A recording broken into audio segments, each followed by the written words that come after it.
एक मछुआरा समुद्र के तट पर मछली पकड़ने के लिए पहुंचा। अभी सूरज निकला नहीं था। वह सूरज निकलने की प्रतीक्षा करने लगा। अचानक उसकी नजर पास पड़े हुए एक झोले पर गई।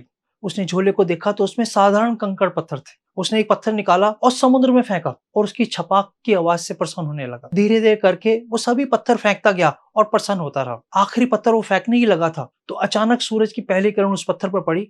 वो रोने बिलखने लगा, चीखने लगा, चिल्लाने लगा कि ये मैंने क्या कर दिया, क्योंकि जिसे वो साधारण कंकड़ पत्थर समझ के फेंक रहा था वो बहुमूल्य रत्न थे। लेकिन फिर भी वो भाग्यशाली था कि एक पत्थर तो उसके हाथ में बच गया था। लेकिन कभी आपने सोचा है कि क्या हम भी अपने जीवन रूपी बहुमूल्य रत्न को कंकड़ पत्थर समझ कर फेंक रहे हैं, गवा रहे हैं? आप सोचें कि आपके जीवन का उद्देश्य क्या था? किस उद्देश्य से भगवान ने आपको इस धरती पे भेजा? क्या यही उद्देश्य था कि हम भोजन कमाएं, हम पैसा कमाएं, हम जीवन में खुशियां लेने की कोशिश करें, हम सेक्स की तरफ ध्यान दें? सिर्फ यही हमारा मकसद था? बिल्कुल भी यह मकसद नहीं था। हमें आप भेजने का भगवान का मकसद था अपने को जाने, पहचाने कि आप कौन हैं। हु एम आई? भगवान ये चाहता है कि आप अपने को जान के मेरे पास लौट आए, यानी कि परमात्मा के पास लौट आए। परमात्मा मीन्स परमात्मा।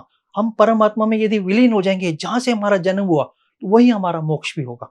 इस चीज को समझें आप और अपने जीवन में इसको उतारने की कोशिश करें। आपने मेरी बातों को इतने ध्यान से सुना, इसलिए बहुत अनुग्रहित हूं और अंत में सबके बीच बैठे हुए परमात्मा को प्रणाम करता हूं। मेरा प्रणाम स्वीकार करें।